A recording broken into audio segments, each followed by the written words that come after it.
कहानी की शुरुआत में हमें अमीर की शिकारियों को दिखाया जाता है जो कि जानवरों की खालों को बेचकर उसका व्यापार करते हैं। इन्हीं में एक आदमी ह्यूज ग्लास और उसका बेटा भी होता है। जब वो लोग जंगल में होते हैं तभी एक आदिवासी कबीला उन पर हमला कर देता है और वो इनके बहुत सारे लोगों को मार देता है। वो हमला इसलिए करता है क्योंकि उनके सरदार की बेटी को किसी ने अगवा कर लिया होता है और उन्हें लगता है कि इन्हीं का काम है। इनके बहुत सारे लोग मर चुके होते हैं और ये मात्र 10 लोग ही बचे होते हैं। ये लोग वहाँ से नाव पर बैठकर भाग जाते हैं, लेकिन खतरा अभी टला नहीं होता है क्योंकि ये सारा इलाका उन आदिवासियों का होता है और वो इस नाव को बहुत आसानी से ढूंढ लेंगे। जब इनके कैप्टन को कुछ समझ नहीं आ रहा होता है तो वो गिलास से पूछता है कि अब हमें क्या करना चाहिए, क्योंकि गिलास का ये सारा इलाका जाना हुआ होता है। तो वो कहता है कि हमें आगे का सफर पैदल करना चाहिए। इससे कुछ लोग उसका विरोध करते हैं क्योंकि जमीन का रास्ता बहुत लंबा होता है और उनका मानना है कि अगर वो जमीन से गए तो आदिवासी उन्हें जल्दी मार देंगे। लेकिन कैप्टन गिलास की बात मानता है और आगे का सफर पैदल शुरू करता है। वो लोग नाव को खुला छोड़ देते हैं ताकि नाव आदिवासियों को बहुत आगे जाकर मिले और वो लोग बहुत दूर निकल जाएं। अब ये सारे लोग जंगल के रास्ते पैदल जाना शुरू कर देते हैं। यहाँ की एक और बहुत बड़ी समस्या ये है कि यहाँ की ठंड बहुत खतरनाक होती है। फिर हमें दूसरी तरफ आदिवासियों को दिखाया जाता है, उन्होंने नाव को पकड़ लिया होता है और जब उन्हें नाव में कोई नहीं मिलता तो वो समझ जाते हैं कि वो लोग पैदल जा चुके हैं। वो आदिवासी उन शिकारियों के निशानों का पीछा करते हुए उनकी तरफ बढ़ने लगते हैं। उधर दिन भर पैदल चलने के बाद गिलास और उसके साथी एक जगह पर रुककर रात गुजारते हैं। अगले दिन सुबह गिलास जल्दी उठ जाता है और वो अपनी बंदूक लेकर जंगल में टहलने निकल जाता है। तभी उसे कुछ हलचल सुनाई देती है। गिलास एकदम शांत हो जाता है। तभी उसे भालू के बच्चे दिखाई देते हैं। इससे पहले गिलास वहाँ से निकल पाता भालू उस पर हमला कर देता है। गिलास की बंदूक गिर जाती है और भालू उसकी पीठ को बुरी तरह जख्मी कर देता है। तभी गिलास मरने की एक्टिंग करने लगता है तो भालू उससे थोड़ा दूर चला जाता है। गिलास बड़ी मुश्किल से अपनी बंदूक को उठाता है जिससे भालू उस पर फिर से हमला कर देता है, लेकिन इस बार गिलास भालू की गोली मार देता है। भालू बहुत ताकतवर होता है जिससे उस पर गोली का ज्यादा असर नहीं होता है और अब उस भालू ने गिलास की गर्दन को भी फाड़ दिया होता है। गोली लगने की वजह से भालू लड़खड़ाने लगता है जिससे गिलास अपने पास मौजूद चाकू को निकाल लेता है और वो भालू पर बार बार हमला करने लगता है और फिर वो दोनों एक ढलान से नीचे गिर जाते हैं। भालू मर चुका होता है और वो गिलास के ऊपर गिर जाता है। तभी गिलास के साथी उसे ढूंढते हुए वहाँ आ जाते हैं। वो भालू को उसके ऊपर से हटाते हैं और देखते हैं कि गिलास के पूरे शरीर को भालू ने फाड़ दिया है। तो कैप्टन गिलास के घाव को सीने लगता है जिससे दर्द की वजह से गिलास बेहोश हो जाता है। कैप्टन बेहोशी का फायदा उठाकर उसके गले का घाव भी सी देता है। गिलास की हालत को देखकर उसके साथियों को लगता है कि ये अब 1 घंटा भी जिंदा नहीं रह सकता है। वो लोग उसे सांस लेकर आगे का सफर शुरू करते हैं। तभी एक पहाड़ी रास्ता आता है जिसे अकेले पार करना भी मुश्किल हो रहा होता है। अब उन्हें या तो गिलास को मारना होगा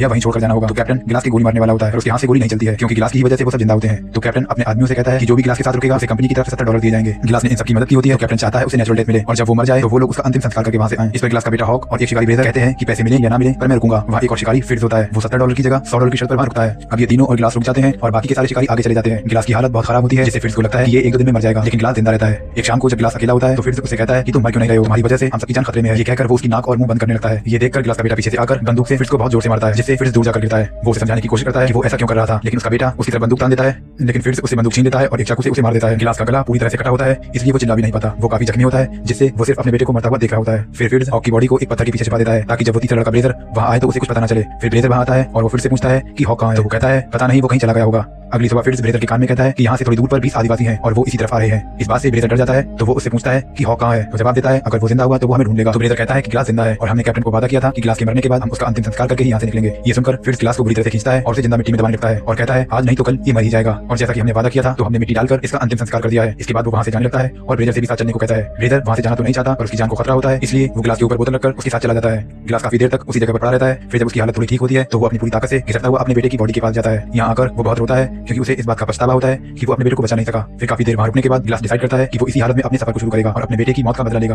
उधर ब्रेजर को फिट्स की बातों से पता चलता है कि उसने झूठ बोला था, उनके पीछे कोई भी आदिवासी नहीं आ रहे थे। इस बात से ब्रेजर उसका विद्रोह करता है लेकिन फिट्स उसको अपनी बातों में बहकाकर आगे के सफर पर ले जाता है। इधर गिलास ने देखते हुए अपने सफर को शुरू कर दिया होता है और वो एक नदी के पास जाता है। वहाँ वो नदी से पानी पीता है तो पानी उसकी गर्दन से निकलने लगता है क्योंकि उसे भालू ने काट दिया था। गिलास के पास थोड़ा बारूद होता है जिससे वो आग जलाता है। वो थोड़े बारूद को अपनी गर्दन के घाव पर रखकर उस पर आग लगा देता है जिससे उसकी गर्दन पर चिंगारी पैदा होती है और वो दर्द से गिर जाता है। वो ऐसा इसलिए करता है ताकि जलने से उसका घाव चिपक जाए। अगले दिन गिलास देखता है कि आदिवासी उनका पीछा करते हुए नदी के किनारे आ गए हैं। इससे पहले कि वो उसे मार पाते गिलास नदी में कूद जाता है और बहता हुआ दूसरी जगह पहुंच जाता है। अब गिलास इस नदी के किनारे कुछ दिन तक रहता है। अब उसे काफी दिन हो चुके हैं और उसके घाव भी लगभग ठीक हो गए हैं। नदी के किनारे होने से उसे पानी की कोई कमी नहीं होती है, लेकिन उसका पेट ज्यादा नहीं भर पाता है क्योंकि उसे कच्ची मछली या घास से ही काम चलाना पड़ता है। एक रात को जब वो लेटा होता है तभी उसे आग की लपटें दिखाई देती हैं। जब वो उस तरफ जाता है तो देखता है कि एक आदमी ने शिकार किया हुआ होता है। वो उसे खा रहा होता है और जैसे ही वो गिलास को देखता है तो वो अपना तीर कमान उस पर तान देता है। तभी गिलास इशारों से उसे कहता है मुझे खाना चाहिए, तो वो उसे खाना दे देता है। फिर अगले दिन सुबह वो आदमी गिलास के जख्मों को देखकर उससे उसका कारण पूछता है तो गिलास उसे बताता है कि कैसे एक भालू ने उस पर हमला किया और उसके साथ ही उसे मरने के लिए छोड़ गए। ये सुनकर वो अपनी स्टोरी भी उसे बताता है। फिर वो दोनों एक घोड़े पर सवार होकर अपना आगे का सफर शुरू करते हैं। इधर फिट्स और ब्रेजर फोर्ट तक आ जाते हैं पर फिट्स ब्रेजर से कहता है उन्हें सच मत बता देना नहीं तो वो दोनों को सूली पर चढ़ा देंगे। फिर वो दोनों कैप्टन के पास जाते हैं तो फिट्स कहता है हमने गिलास को वहीं दफना दिया था और हॉक कहीं गुम हो गया था। तो कप्तान अपने वादे के मुताबिक दोनों को $100 देता है, लेकिन ब्रेजर पैसे नहीं देता है और वो बाहर चला जाता है। उसके दिल में गिल्ट होता है कि उन्होंने जो किया वो सही नहीं था। तो फिट्स कैप्टन से कहता है कि सफर में जो हुआ उससे वो सदमे में है। दूसरी तरफ गिलास बेहोश हो गया होता है और वहाँ बर्फ का तूफान आया हुआ होता है। वो आदमी गिलास के लिए लकड़ी का छोटा सा झोपड़ा बनाता है और गिलास को अंदर रखकर उसके सामने आग जला देता है ताकि उसको गर्मी मिल सके और वो ठीक हो जाए। फिर जब गिलास की तबीयत ठीक हो जाती है तो वो बाहर आता है और जब वो आदमी उसे कहीं दिखाई नहीं देता तो गिलास उसे ढूंढने के लिए आगे जाता है। वो देखता है कि उसे किसी ने मारकर लटका दिया है। तभी वो देखता है कि ये फ्रांसीसी लोगों का काम है और वो लोग उसका घोड़ा भी ले गए होते हैं। गिलास को उनके साथ एक लड़की दिखाई देती है तो वो उसे बचाता है, लेकिन वो लड़की वहाँ से अकेली ही भाग जाती है। गिलास भी अपने घोड़े को लेकर वहाँ से भाग जाता है। फिर वो एक जगह जाकर पेड़ के नीचे रात गुजारता है और जब वो सुबह उठता है तभी आदिवासी उस पर हमला कर देते हैं, लेकिन वो घोड़े पर बैठकर भाग जाता है। आगे जाकर वो देखता है कि रास्ता खत्म हो गया है और आगे खाई है। वो मौत की परवाह किए बिना घोड़े के साथ उसमें कूद जाता है। अब इतनी ऊंचाई से गिरने से उसका घोड़ा मर जाता है, लेकिन गिलास पेड़ के सहारे नीचे गिरा था जिससे वो बच जाता है। अब भले ही वो इस पहाड़ से गिरकर नहीं मरा हो, लेकिन वो ठंड से नहीं बच सकता क्योंकि अभी तक वो जिस भालू की खाल को ओढ़कर इस ठंड से बच रहा था वो खाल आदिवासियों के हमले के वक्त वहीं छूट गई थी। तो अब जिंदा रहने के लिए गिलास अपने मरे हुए घोड़े के पेट को काटता है, वो उसकी आंतों की सफाई करता है और फिर अपनी पूरी रात उसके पेट के अंदर गुजारता है। फिर अगली सुबह गिलास पेट से बाहर आता है और अपने आगे का सफर शुरू करता है। इधर कैप्टन के पास एक फ्रांसीसी मदद के लिए आता है। वो उसे खाना और रहने के लिए जगह मांगता है तो कैप्टन उससे बदले में पैसे मांगता है पर उसके पास कुछ ज्यादा पैसे नहीं नहीं होते, तो वो उन्हें एक बोतल देता है। बोतल देखकर ब्रिजर से पूछता है कि ये तुम्हें कहाँ मिली। इस पर वो फ्रांसीसी बताता है ये उसे 30 मील दूर मिली है। तो ब्रिजर कैप्टन से कहता है कि हॉक जिंदा है, क्योंकि ये वही बोतल है जो ब्रिजर ने गिलास के ऊपर छोड़ी थी। अब कैप्टन और ब्रिजर कुछ लोग के साथ उस बोतल वाली जगह पर हॉक को ढूंढने जाते हैं। वहां पहुंचने पर उन लोगों को हॉक की जगह गिलास दिखता है। उसे देखकर सभी चौंक जाते हैं, क्योंकि ब्रिजर और फिट्ज ने कहा था कि गिलास मर चुका है। अब कैप्टन ब्रिजर को अरेस्ट कर लेता है और वो फिट्ज को ढूंढने जाता है, लेकिन फिट्ज उसकी तिजोरी से सारा पैसा लेकर भाग गया होता है। फिर कैप्टन गिलास के पास जाता है तो गिलास उसे बताता है कि ब्रिजर को उसके बेटे के बारे में कुछ भी नहीं पता था, फिट्ज ने उसे झूठ बोला था। फिर कैप्टन कहता है कि वो फिट्ज को पकड़ने के लिए जाएगा, तो इस पर गिलास कहता है कि वो मेरा शिकार है और मैं ही उसे पकड़ूंगा। फिर गिलास और कैप्टन उसके निशानों को फॉलो करते हुए आगे बढ़ते हैं। जब आगे निशान खत्म हो जाते हैं तो वो दोनों अलग अलग हो जाते हैं।